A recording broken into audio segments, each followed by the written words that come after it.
नाजरीन, हमास और इसराइल के दरमियान जारी जंग में शिद्दत आती जा रही है। इसराइली फौजियों को अल-कसाम ब्रिगेड के जंगजों के हाथों शदीद मुज़ाहमत का सामना है।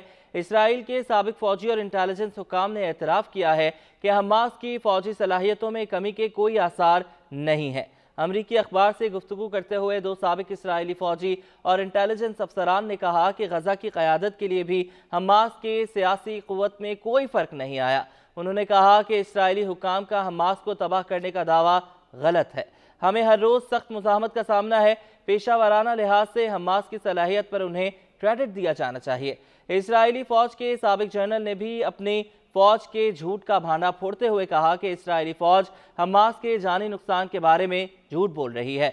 इसराइली अखबार में लिखे गए एक मजमून में इसराइली फ़ौज के रिटायर्ड जनरल यत्ज़ाक बर्क ने इसराइली फ़ौज की सलाहियतों का पर्दाफाश करते हुए लिखा है कि गजा में लड़ने वाले इसराइली फ़ौजी एहलकारों और अफसरान से उन्हें जो मालूमात मिली हैं उसके मुताबिक गजा में हमास के हज़ारों जंगजों की हलाकत की झूठी खबरें दी जा रही हैं। इसके बरक्स हमास के मारे जाने वाले अफराद की तादाद बहुत कम है, जबकि इसराइल का जानी और माली नुकसान ज़्यादा हो रहा है। जनरल रिटायर यत्ज़ाक बर्क ने कहा कि गजा में हलाक होने वाले ज़्यादातर इसराइली फ़ौजी हमास के बमों और टैंक शिकन मिसाइलों का शिकार हुए। इसराइली फ़ौज के पास इस वक्त हमास के अरकान को ख़त्म करने का कोई मौसर तरीका मौजूद नहीं है। हमास के लोग सुरंगों में छुपे होते हैं और सिर्फ धमाका खेज मवाद का जाल बिछाने या गाड़ियों पर मिसाइल फायर करने के लिए बाहर आते हैं।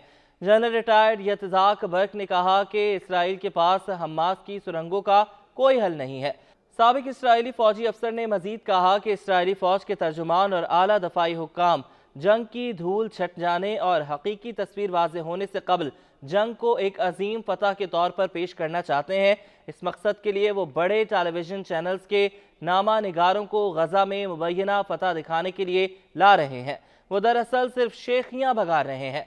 साबिक इसराइली जनरल ने कहा कि उन्हें याद आ रहा है कि किस तरह 7 अक्टूबर के हमास के ऑपरेशन तूफानुल अक्सा से कबल इसराइली हुक्काम और फौजी जनरल दुनिया को बावर कराते थे कि इसराइली फौज मशरिक़ वुस्ता की सबसे बड़ी और मजबूत फौज है, जिसने अपने दुश्मनों को रोके रखा है। इसराइली फौज का हमास पर काबू पाने का वहम था, जिसके बायस ज़ेरे ज़मीन जंग के मुताले और मुनासिब साजो सामान तैयार करने की ज़रूरत को नज़रअंदाज किया गया।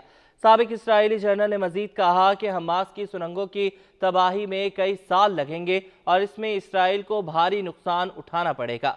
इसराइली फौज अब खुद सैकड़ों किलोमीटर गहरी सुरंगों के वजूद को तस्लीम कर रही है। गजा में लड़ने वाले अफसरान बताते हैं कि हमास के ठिकानों पर इसराइल की शदीद बमबारी के बावजूद हमास को दोबारा खड़ा होने से रोकना नामुमकिन नहीं तो मुश्किल ज़रूर होगा।